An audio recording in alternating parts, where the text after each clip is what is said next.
Hey everybody. Okay, so I'm going to try and finally finish these notes after several failed attempts. Hopefully I've got this figured out.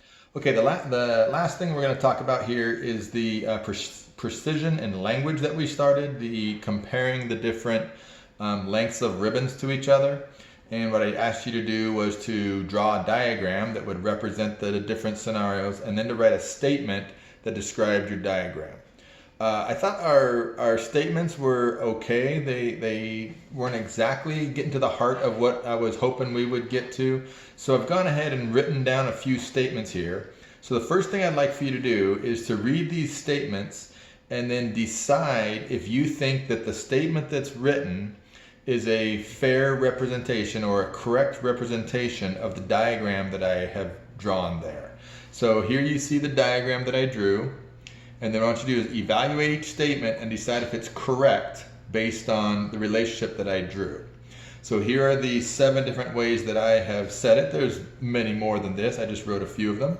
So evaluate each one. So I'm going to ask you guys to press pause for a second and then evaluate each one of those and determine which ones you think are correct and which ones you think are not correct.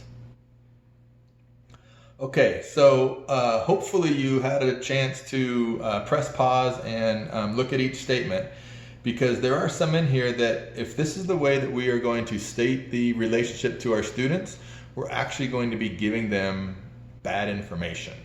So we'll look at the first one there. It says blue is 1/5 the length of red.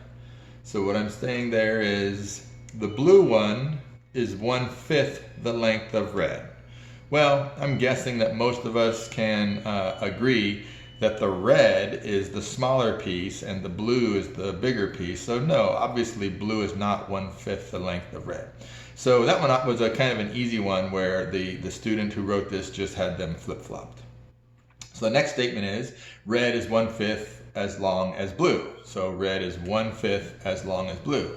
That seems to look like a little bit more reasonable statement. So yeah, obviously number 2 is okay.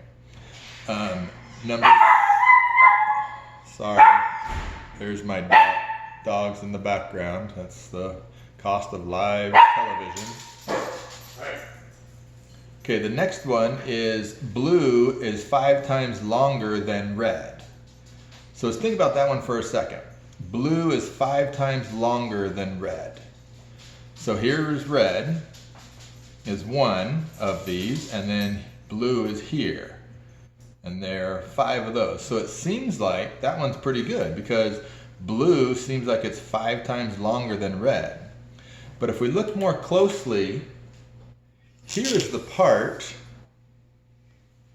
that is longer than red from here to here. Would you agree that this green part right here is 5 times longer than that red part? Looks like to me I see 1, 2, 3, 4 pieces. So if we're going to use the term longer or longer than,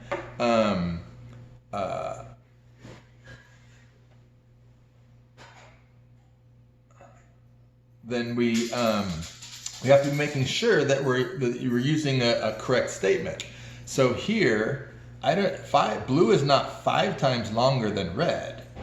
Blue is actually 4 times longer than the red, because here's the part that's longer, and there are 4 of those that are equal to the red. It's a little bit weird to say it that way. So I'm going to jump down a little bit and look at number 5 now. So this one is kind of a key one, because it seems like it's written correctly, but when we look more closely, it might not be. Now we look at number 5, and it says blue is 5 times the length as red. So now we're talking about the length of red, and blue is 5 times the length of red.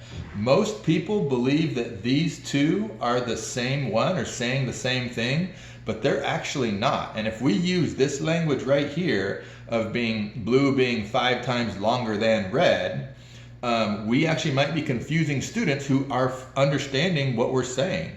This is the correct way of saying that blue is 5 times the length as red. Okay, so then we look at number 4 here, and it says 5 reds equals 1 blue.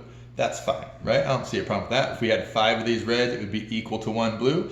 I don't love this one right here because what we want to write is some sort of multiplicative expression. So some expression that's using multiplication. This expression here actually uses addition because I'm adding this onto what I already had to equal my blue. So this actually is an additive expression, and we want to write a multiplicative expression. So we talked about number 5 being correct. When we talk about the length, that is a multiplicative expression. Now we look at red. Red is 1/5 of the blue. Okay, so that seems to be all right. So I could say red is 1/5 of the blue. That's similar to this one, except that the colors are correct. And then we say blue is 4 times longer than red. That actually is correct. That is the correct way of saying this one because the blue is 4 times longer than. This is the part that's longer than, and that's 4 times what the red is. These ones are the ones that really seem to confuse most students. And we want to think about if we're writing a multiplicative factor, or multiplicative statement, then we want to compare the length of the red to the length of the blue. And that's what this is doing right here. Okay? So you have 2 other expressions that you can write for. You have one that was 2 yards to 3 yards, and then you had the fraction one.